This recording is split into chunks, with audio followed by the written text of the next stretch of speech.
انشاءاللہ ہم سورہ نحل کی آیت نمبر 30 کا ترجمہ و تفسیر پڑھنے سننے کی سعادت حاصل کریں گے۔ اعوذ باللہ من الشیطان الرجیم، بسم اللہ الرحمن الرحیم۔ وقیل للذین اتقوا ماذا انزل ربکم قالوا خیرا للذین احسنوا فی هذه الدنیا حسنہ ولدار الآخرۃ خیر ولنعم دار المتقین۔ ترجمہ کنز العرفان۔ اور متقی لوگوں سے کہا جائے گا تمہارے رب نے کیا نازل فرمایا؟ تو کہتے ہیں بھلائی نازل فرمائی، جنہوں نے اس دنیا میں بھلائی کی ان کے لیے بھلائی ہے،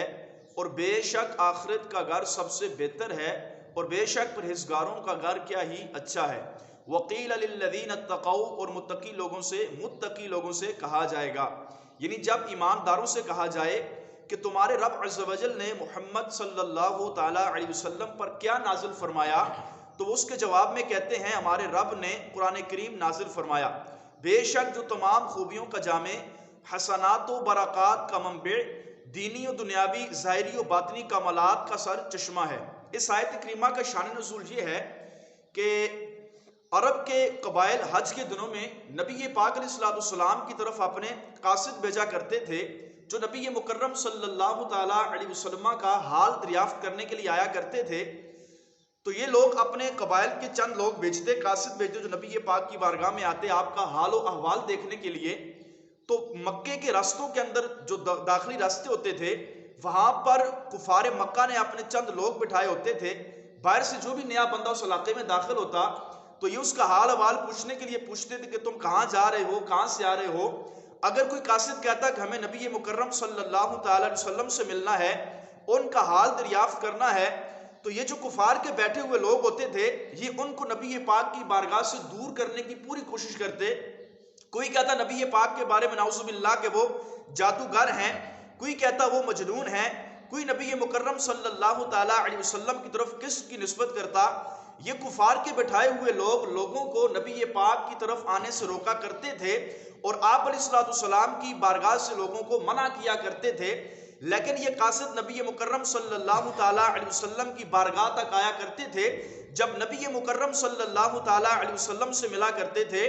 صحابہ کرام علی رضوان سے ملا کرتے تھے، تو ان کے تمام تک شک و شبہات جو ہوتے تھے وہ دور ہو جایا کرتے تھے۔ تو ان کے متعلق صحابہ کرام کے متعلق یہ آیت نازل ہوئی کہ جب ان سے یہ قاصد آ کر پوچھتے تھے قرآن کریم کے بارے میں، نبی پاک کے بارے میں، تو صحابہ کرام یہ جواب دیا کرتے جس کو نقل کیا گیا کہ قرآن کریم تمام خوبیوں کا جامع ہے، حسنات و برکات کا منبع ہے، دینی و دنیاوی ظاہری و باطنی کمالات کا سر چشمہ ہے۔ یہ صحابہ کرام ان قاصدوں کو آگے سے جواب دیا کرتے تھے۔ للذین احسنوا فی ہذہ الدنیا، جنہوں نے اس دنیا میں بھلائی کی۔ اس آیت مبارکہ کی ایک تفسیر یہ ہے کہ جن لوگوں نے دنیا کی زندگی میں اچھے عمل کیے تو آخرت کے لیے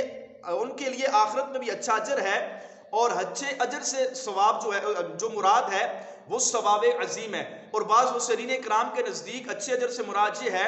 کہ ان کی نیکیوں کو 10 سے لے کر 70 گنا تک بڑھا دیا جائے گا۔ آخرت کے اندر جو نیکیاں ہوں گی ایک نیکی کو بڑھا کر 70 تک کر دیا جائے گا، یا بے حساب و کتاب لوگوں کو بلا حساب و کتاب اجر دیا جائے گا۔ ایک اور تفسیر یہ ہے کہ جو لوگ ایمان لائے اور اچھے عمل کیے تو انہیں دنیا کے اندر بھی اچھا اجر ملے گا، اور قیامت والے دن اللہ تبارک و تعالیٰ کی بارگاہ سے بھی ان کو عظیم اجر و ثواب جو ہے وہ ملے گا۔ دنیا میں فرمایا حاصل ہونے والے اچھے اجر کی ایک صورت یہ ہے کہ اللہ تبارک و تعالیٰ مسلمانوں کے دلوں میں ان کی محبت اور عقیدت پیدا کر دے گا۔ جو دنیا کے اندر پرہیزگار لوگ ہیں ان کو اچھے اجر کی ایک صورت یہ ہوتی ہے کہ اللہ تعالیٰ دنیا میں ان کی محبت لوگوں کے دلوں میں پیدا کر دے گا، مسلمان ان کے فضائل و مناقب بیان کریں گے اور ان کی عزت و تعظیم کریں گے۔ جس طرح ہم اولیاء کرام کی آج اپنے دلوں کے اندر محبت رکھتے ہیں،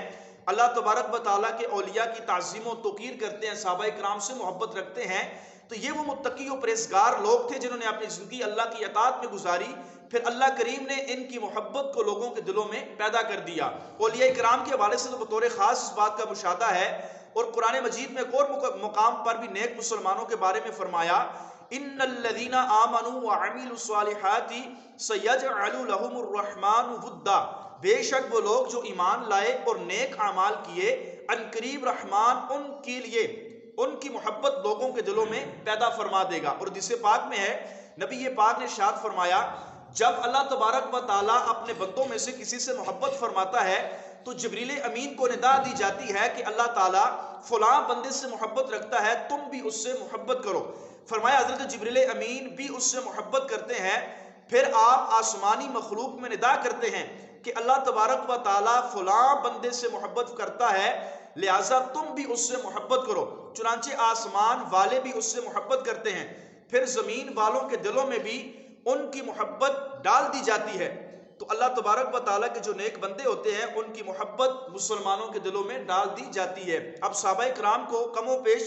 14 سے 1500 سال ہو چکے ہیں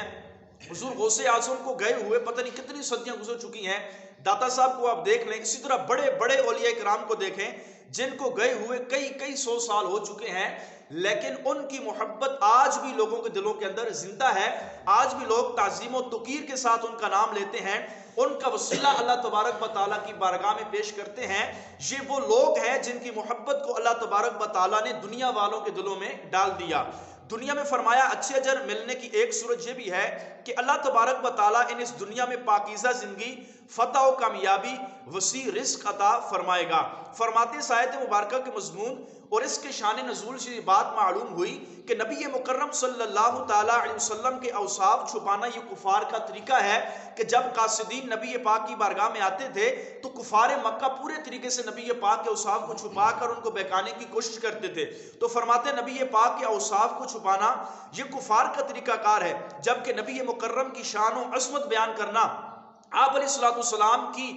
جو ہے وہ ترانے گانا، آپ کے اوصاف بیان کرنا، یہ صحابہ کرام علیہم رضوان کا طریقہ کار ہے۔ اللہ کریم کی بارگاہ میں دعا ہے اللہ تعالیٰ ہم سب کو نبی پاک کی سچی پکی محبت نصیب فرمائے، آمین بجاہ نبی الکریم صلی اللہ تعالیٰ علیہ وسلم۔